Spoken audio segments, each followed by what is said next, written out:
Folks, I am about to say a phrase that may activate some latent sleeper agents and or invoke rage or paranoia in those that hear it. This is your final warning to click off the video now. Hi, Charles Styles, Mystery Diners. Charles Styles, Mystery Diners. Yes, everyone, today we are taking a look at Mystery Diners. Perhaps the most unbelievably clearly scripted TV show on the Food Network, if perhaps all of reality TV, at least on the culinary side of things. Yeah, we've talked beforehand about certain parts, if not whole episodes of Bar Rescue being scripted, but this is another level of a show that has gone on for so long that it jumps the shark, which shouldn't happen with a reality show. And we're not going to start at the beginning. No, we're jumping straight forward in years to season 11 with an episode that I've heard a lot about, saying that there's some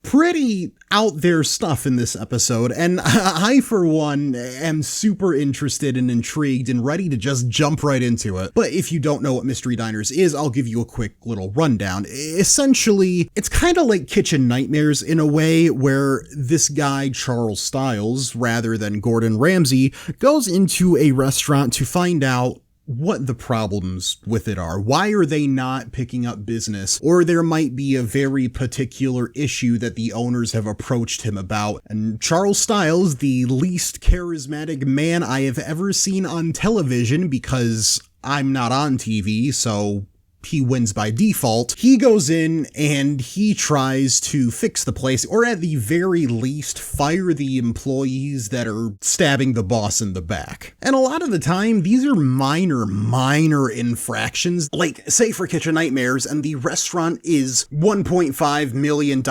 in debt, and nobody's coming in, so they send in Gordon to obviously, revamp the whole place. That warrants having some outside authority come in and try and help build it up from where it started failing. You don't need an entire agency, the Mystery Diners, to come in and fix your restaurant because somebody's eating a grilled cheese too fast and it's a little suspicious that your employees might be helping them cheat. It's because you guys have been helping your friends and cute girls cheat at the Cheesies Challenge. And if you don't know why I said the phrase, Charles Styles, Mystery Diners, at the beginning of the episode, well, Charles has a penchant for introducing himself like that in every single episode. So without further ado, let's just go straight into season 11, episode 9, Lobster Looting. Before we begin, as always, make sure to leave a like and subscribe. We're trying to reach 5,000 subs as our next goal, and we're seeing how quick we can reach that next milestone. Thanks for all your support, y'all.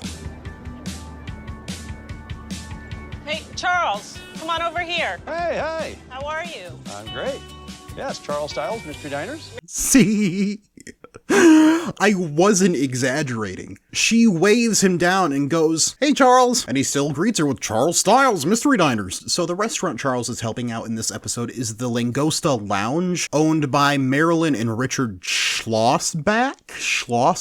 They're kind of your normal seafood restaurant, they're oceanside, they source all their stuff locally, and they pride themselves on a lot of their lobster dishes. So actually, the Langosta Lounge has 4 separate components to it. It has the main restaurant, a dive bar, a souvenir shop kind of thing, and then a Mexican restaurant as well. They kind of take up this whole section of the pier. So what exactly is going wrong? When we spoke on the phone, you addressed some concerns about missing lobster inventory. Can you elaborate on that? I saw that the inventory and the amount of money coming in for lobsters weren't jiving. The gist of the problem that they're asking Charles to help solve, some of their lobster inventory keeps seeming to turn up missing. And obviously, if you're missing product, let alone lobster, that can be a huge cost discrepancy. So there's a few key suspects that they seem to point out, one being the manager, Diane. She's been with us a few years, but she's responsible for this restaurant, so she should have her eye on things. And she sits in on the budget meetings, so she knows there's a problem. Right. Obviously, that's the right place to start, is with your manager. Am I the only one that thinks Charles looks kind of like a frumpier version of Jeff Foxworthy? And that's the only suspect they list. They posed it as if they were going to list more than one person. It makes sense that a manager might be behind missing inventory in a number of ways. It could be as simple as, hey, I miscounted. Trust me, when I worked food service and I had to do inventory, not once did I or anybody ever count everything correctly. Don't ask me how.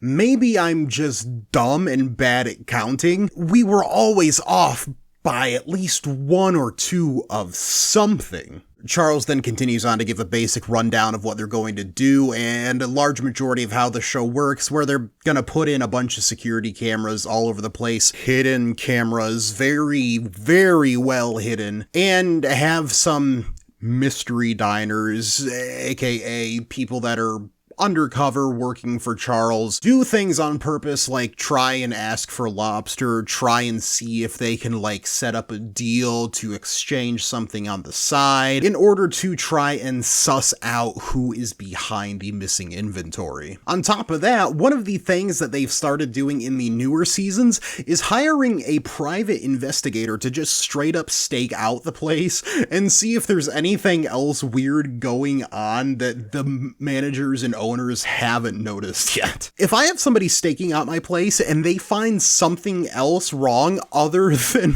what I already thought the problem was, that means you're gonna have to be stuck with Charles Styles for longer. And then we get a look at the infamous Mystery Diner's control room, which is... This is awesome. I love it. Love We it. need this upstairs. Yeah. Well, I told you when we met we were going to wire your entire restaurant with hidden cameras and microphones. You can see we didn't miss anything. nowhere near as funny as John's pervert closet. A half a pound meatball. And we even hid a camera in your lobster tank. It's completely waterproof and has a 12-hour battery. Why? They only put a camera in the lobster tank because they could. They didn't need to put one in there. You have a camera, as we just saw, pointing at the lobster tank. It's not like somebody's going to open some secret passage underneath the tank, reach their hand up through the gravel at the bottom, grab a lobster, and yank it back down. Diane's been with us for like 10 years. She started as a busser in college and worked her way up. She's awesome. I mean, I really hope it's not her. That would break my heart. In the grand scheme of the script, that means it's probably her. Oh, that's Sam.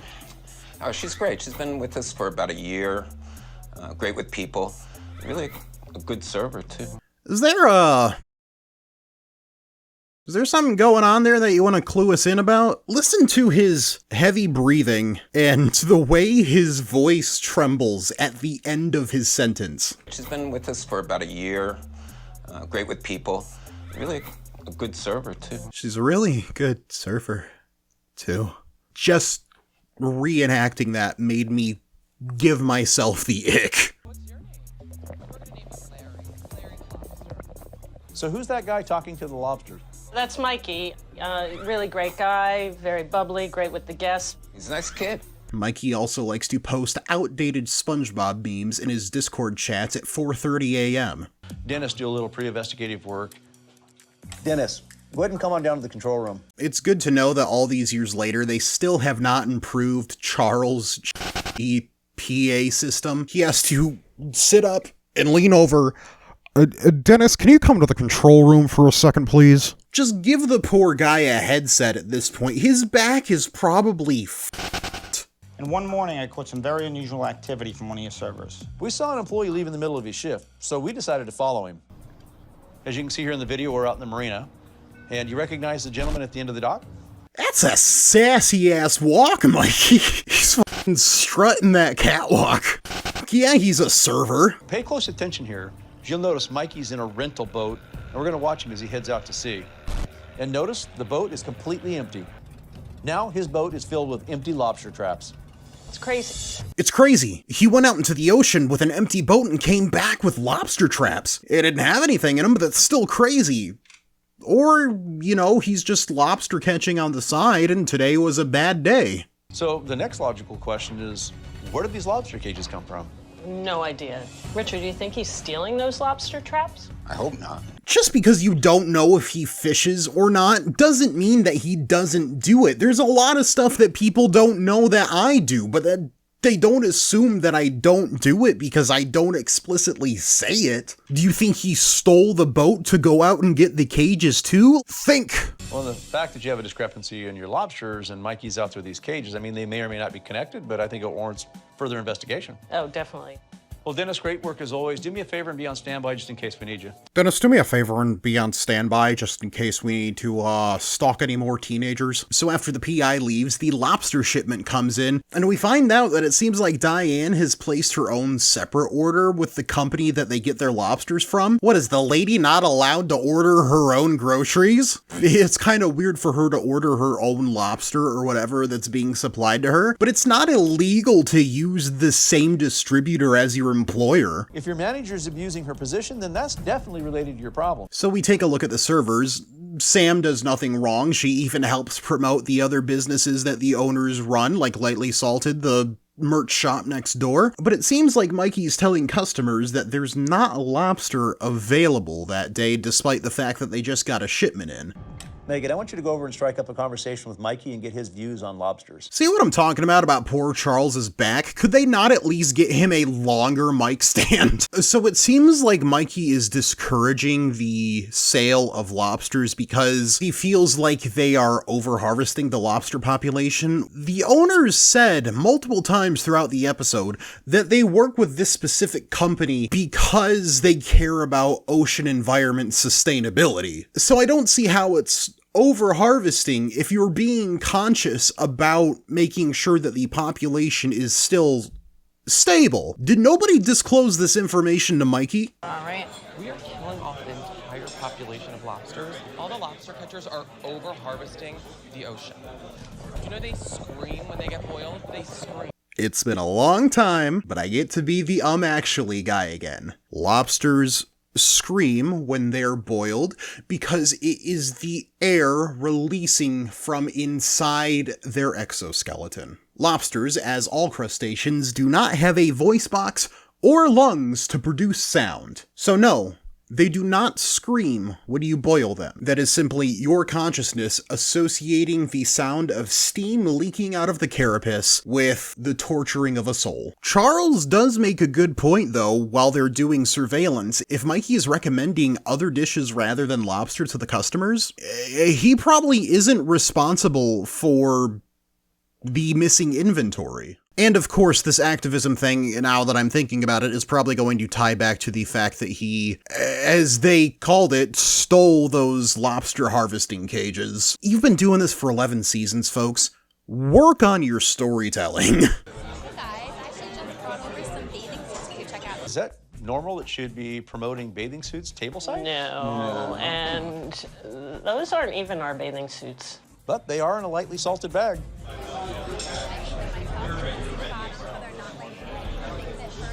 The issue with Sam is a complete non-issue because she's just promoting her swimwear that she makes. Yeah, okay, she was going behind your back and selling her own merchandise, but you could easily approach her and just say, hey, I saw you selling your wares. If you want to do that, that's fine, but why don't we sell it officially in the shop? Or maybe I'm just too nice of a person. I don't know. So in order to bust Sam for selling her wares, Charles sends another mystery diner into the gift shop. Natalie, head into the surf shop and say that Sam told you about the bathing suit discount. These are actually gorgeous, beautiful. yeah. You know what? Could I try one on? Yeah, super. And your fitting rooms are? Right over here, let me show you. Thank you. You're welcome. Charles, cut the feed. You get a discount on this one, you get a discount 10% next door.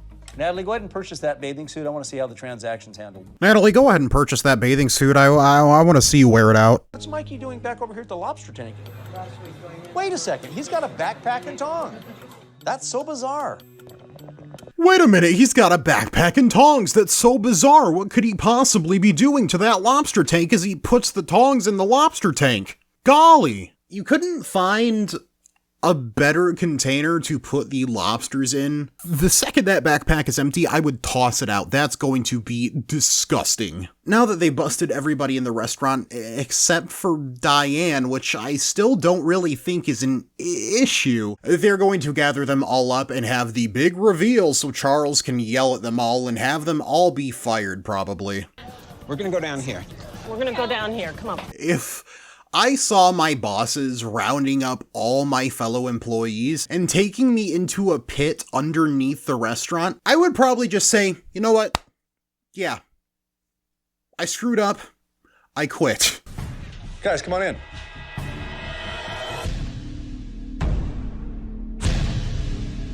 What is happening? There's still no issue that we've been presented with for Diane. We see that security camera footage of her hugging the delivery guy as if she did something wrong. Unless we're presented with some big major gotcha at the end of something horrific that Diane did, all she did was order her own lobsters from the distributor. Completely unrelated. I just now noticed that the watermark in the corner of the video is HGTV. I could have sworn this was a Food Network show. Yeah, it's a Food Network show. So a term search on the wiki page for HGTV doesn't even bring up any results. What's going on? Well, let me explain what's going on. My name's Charles Stiles with a company called Mystery Diners. We now know why they're missing all their lobsters. Mikey, we watched you lie to the customers, telling them the restaurant is out of lobster. Then we saw you fill your backpack with lobsters from the tank, and who knows what you were going to do with them. Somebody had to sit down and write the phrase, "We saw you filling your backpack with lobsters, and we don't know what you were going to do with them." Stealing lobster traps is actually a penalty of $55,000 plus jail time. The number 55,000 doesn't mean anything to me when there are millions of lobsters dying each year. According to the Atlantic States Marine Fisheries Commission, it seems like the population of lobsters in a lot of lobster catching areas has actually grown exponentially since 1982, reaching over 256 million lobsters as of 2018. So I think nixing out 1 or 2 of those million is not going to hurt. This is crazy talk to me, and I don't want crazy talk around me. You're fired. You told her she could get a 10% discount in the restaurant if she buys your bathing suits. Honestly, this is a big mistake. You're asking for cash only. It's not going into the inventory. It's a scam.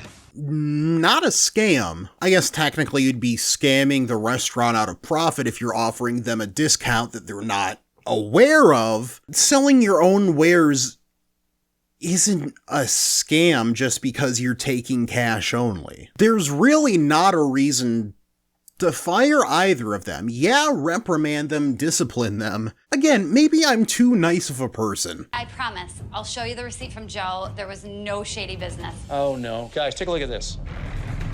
Mikey's back on the beach with that backpack of lobsters. I think he's gonna release them back into the ocean. Is this ever gonna end? Guys, tell Dennis I need him to meet me out on the beach.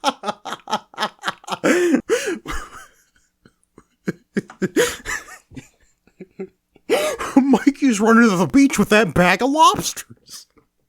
Fuck you, Diane. I gotta stop this kid from putting lobsters in the ocean. Mike! Stop! Hey, you son of a bitch, quit putting those lobsters in the ocean. I'm Charles Stiles. Where do you think you're going? The drone cam, like it's the police helicopter chasing the white Bronco. I'm back here. Give me this. Are those bystanders superimposed? They're not moving at all. The wind isn't even blowing their hair. Oh my god. I'm okay. Not even a minute left of this episode. We can do this. Well, I got him. We're at a loss for words, Mikey. Had to try. Mikey, just go. Charles Stiles, judge, jury, and executioner.